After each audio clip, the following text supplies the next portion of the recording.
Bom dia, amigos. Hoje o vídeo de número 14 desta série de 40 vídeos, Madia 40 anos, em que comemoramos os primeiros 40 anos do Madia Mundo Marketing. Como vocês podem conferir aí atrás, né?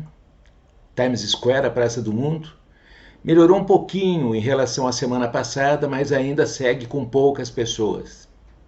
Até o Natal, a cena será completamente diferente, tenho certeza, e a gente vai testemunhar aqui, não é? Lentamente, muito lentamente, o movimento vem melhorando. E vai voltar para valer quando o fluxo de turistas de todo o mundo retornar para New York City, quando esse fluxo normalizar-se. Ou seja, mais próximo do Natal. Seguimos no resgate de tudo que os consultores do Madia Mundo Marketing detectaram no correr dos anos e encontra-se documentado e registrado na franquia de livros Marketing Trends. Vamos seguindo ano a ano e compartilhando com vocês nossas descobertas, constatações e aprendizados. Hoje, separei 10 das mais de 200 análises e conclusões reveladoras que fizemos sobre os principais acontecimentos no ambiente dos negócios no ano 2001-2002 e que se encontram registradas, documentadas neste livro que eu vou mostrar para vocês agora, né? Tá aqui. Marketing Trends 2002 e referente a esse período, mas que trazem lições e aprendizados para sempre. Essas lições e aprendizados constituem a base de todo o capital de conhecimento do Madia Mundo Marketing e que tem nos garantido o grau máximo de acerto comparado a todas as demais empresas de consultoria. Base e razão do sucesso nos serviços que prestamos às empresas clientes. O Madia Mundo Marketing é a única empresa de consultoria em todo o mundo, FDD, Full Drucker Driven, totalmente orientada por nosso adorado mestre e mentor, Peter Ferdinand Drucker. É isso aí. Mas vamos agora aos aprendizados, descobertas e constatações registradas e documentadas no livro que eu mostrei para vocês, referente ao período 2001 e 2002. Eu vou começar comentando com vocês sobre o suicídio da batata. Um simples comercial provocou uma polêmica mundial e resgatou um dos principais ensinamentos dos grandes mestres da comunicação e do marketing. O risco que se assume pela utilização de situações negativas na contextualização da comunicação. Eu estou me referindo a um comercial da Unilever, no Canadá, que foi criado pela Ogilvy e que mostrava uma batata saltando fora do micro-ondas e cometendo suicídio com um garfo, por ter acabado a margarina de sua preferência, tendo no fundo a música Out of Love com o conjunto Air Supply. Em 48 horas, milhares de manifestações contrárias ao comercial que imediatamente foi retirado do ar. Incrível como as empresas continuam não aprendendo com os erros que cometem e, tragicamente, voltam a repeti-los. Jamais, em hipótese alguma, recorra a uma imagem negativa em todo o seu processo de comunicação. Sem a menor dúvida, essa imagem negativa vai grudar para sempre na sua marca. Segundo, a lição do Oba. Oba, em verdade, é o Hajime Oba, um operário da Toyota Japão. A Toyota investiu alguns milhões de dólares para desenvolver uma secadora para a pintura dos seus carros. Era perfeita. Em 90 minutos, realizava a sua missão. Oba! Oba! Hajime Oba revoltou-se e seguiu usando um secador de cabelo de mão, desses que se compra na rua, de 12 dólares. Fazia muito melhor que o secador de milhões de dólares. E ao invés de 90 minutos, precisava de apenas 3 para secar. Dispensam-se todos os comentários e isso é recorrente em praticamente todas as empresas. Terceiro, mulher lê jornal? Era a pergunta que se fazia naquele momento e a resposta foi sim. Por razões que a própria razão desconhece, disseminou-se a lenda publicitária urbana de que mulher não lê jornal. E aí, uma equipe de profissionais mulheres da agência Salles A Maria Lúcia Curti, a Leila Cabral, a Mônica Carvalho e a Adriana Almeida decidiram comprar a briga. E provaram, com os números nas mãos, que mulheres leem jornal tanto quanto os homens. Durante anos, os jornais perderam milhares de páginas de anúncios de produtos femininos sob uma espécie de fake news precoce, de que mulher não lê jornal. Merecidamente, o quarteto recebeu o segundo prêmio de mídia do Estadão. Quarto, a indústria imobiliária da cidade de São Paulo recalibrou naquele momento a pontaria. Ao invés de seguir com elevados graus de dispersão em sua comunicação, incorporadoras imobiliárias passaram a valorizar as comunidades e centros dos bairros paulistanos.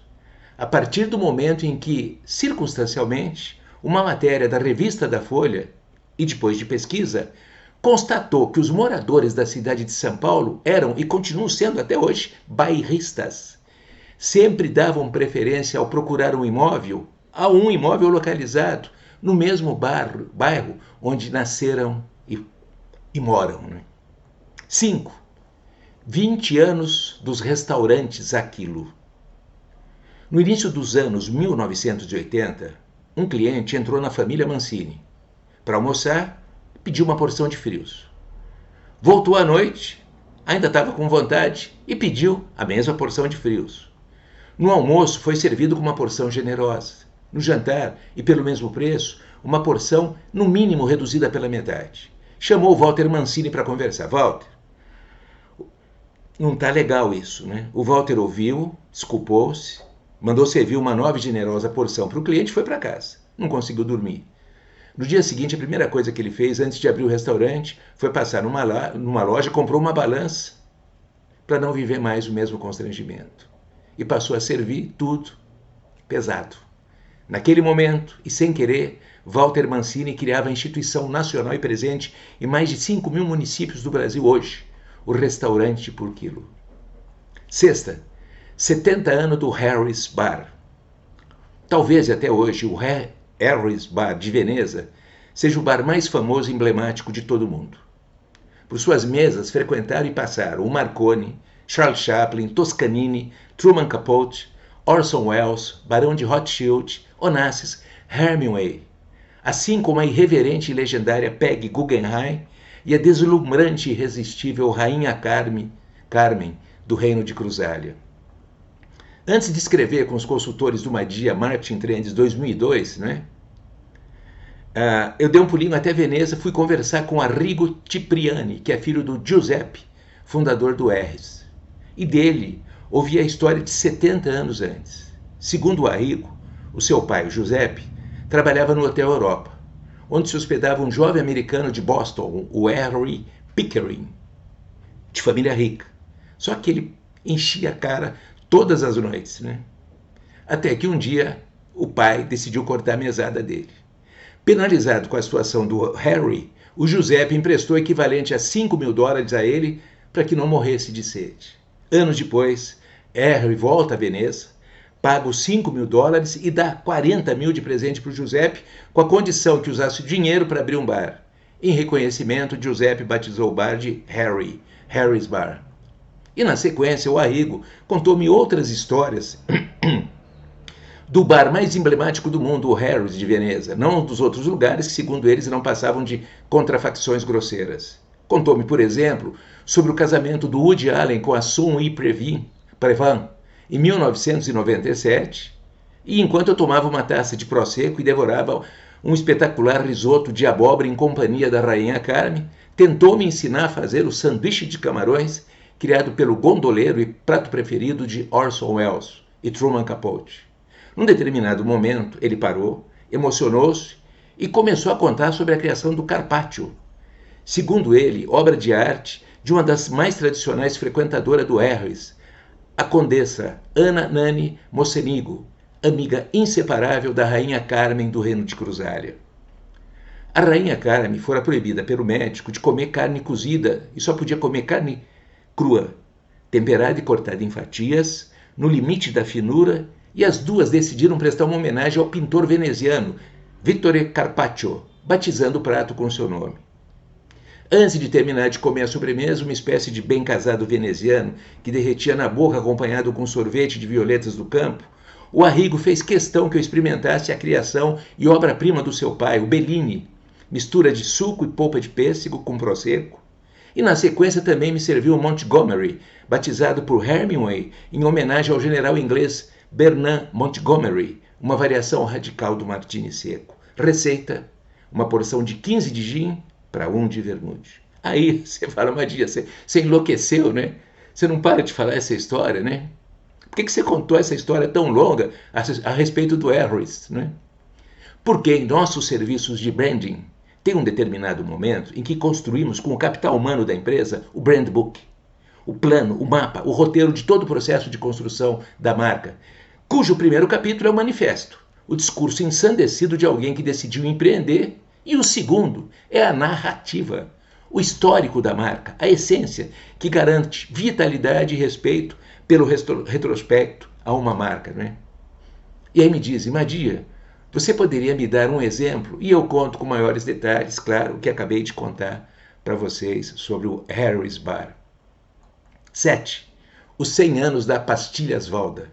Um dia, Pastilhas Valdas, do laboratório francês Canone, chegou ao Brasil. Pastilha em formato único, cor verde, vendida em latinhas redondas e rechonchudas, que provocava uma deliciosa sensação de alívio às gargantas doloridas. O Canone veio para o Brasil.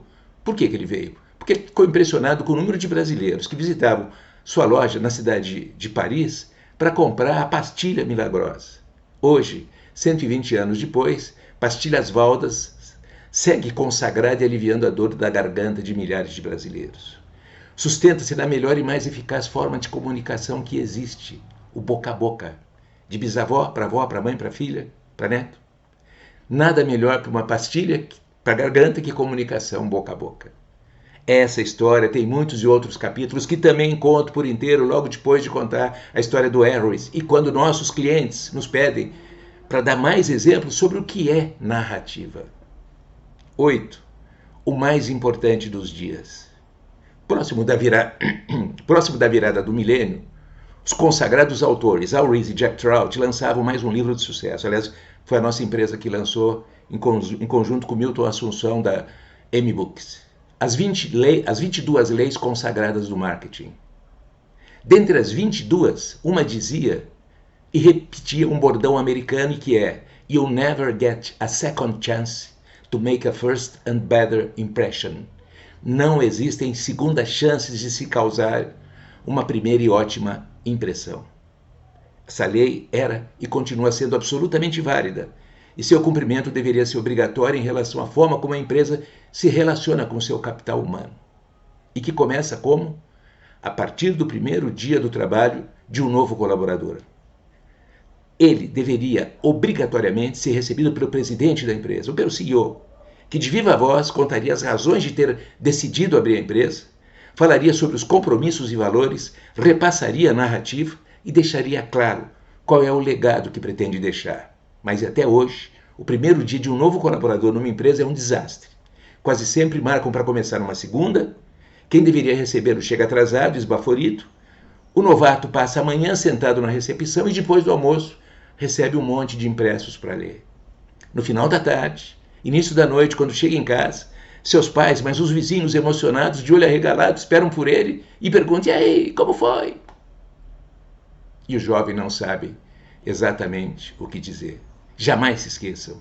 O primeiro dia de um novo colaborador é o mais importante dia no processo de branding, de começar a plantar a marca da empresa na cabeça e no coração daquela pessoa.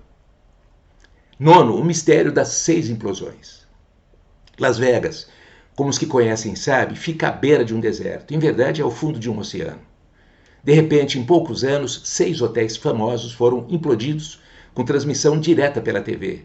O Dunes, 94, o Landmark, 95, Sands, 95, Hacienda, 96, o Aladdin, 98 e El Rancho, 2000.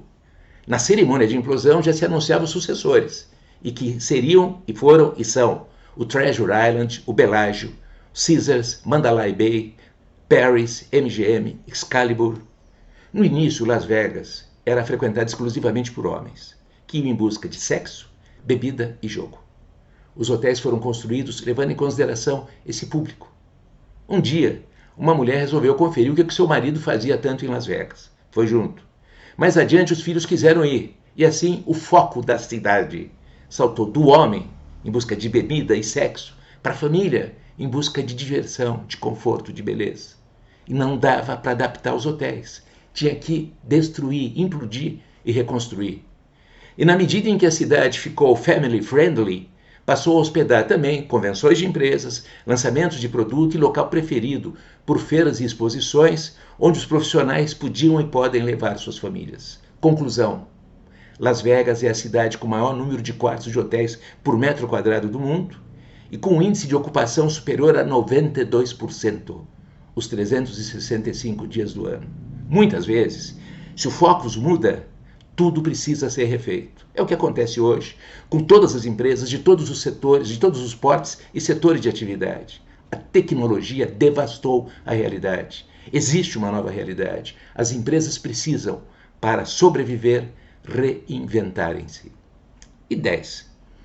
Na semana passada eu terminei o episódio de número 13 dessa série, com o saudoso comandante Rolim. Muitas pessoas ficaram sensibilizadas e emocionadas, então hoje eu vou voltar a terminar com ele. Eu vou repassar com vocês as 6 leis do Rolim, essência do sucesso da marca que construiu a TAM e que nós, passageiros, recebíamos nas cartas do comandante ao ingressarmos nos voos da TAM. Não sei se vocês se lembram, quando a gente chegava tinha uma carta do comandante e lá estavam essas leis que eu vou repassar com vocês agora. A primeira das leis é a lei do território. A competição na aviação comercial sempre deve acontecer no mercado, jamais nos corredores dos órgãos públicos. Segunda, a lei do amador a guiar. A única coisa que não mata pessoas é o trabalho. Ao contrário, prolonga a vida. 3. Lei do que fazer. Terceirizar tudo que for possível. Tudo, absolutamente tudo, menos a inteligência.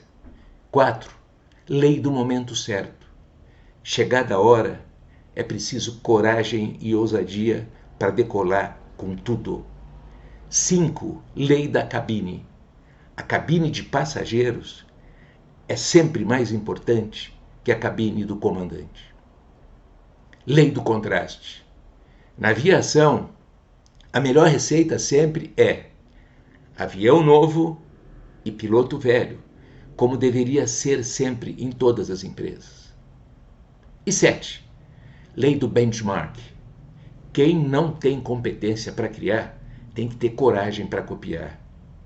Muitas pessoas incomodavam-se, especialmente com essa sétima lei do Rolim, E ele sorrindo dizia, ok, está se incomodando hoje, mais cedo ou mais tarde você vai entender o que eu digo e vai passar também numa boa a copiar.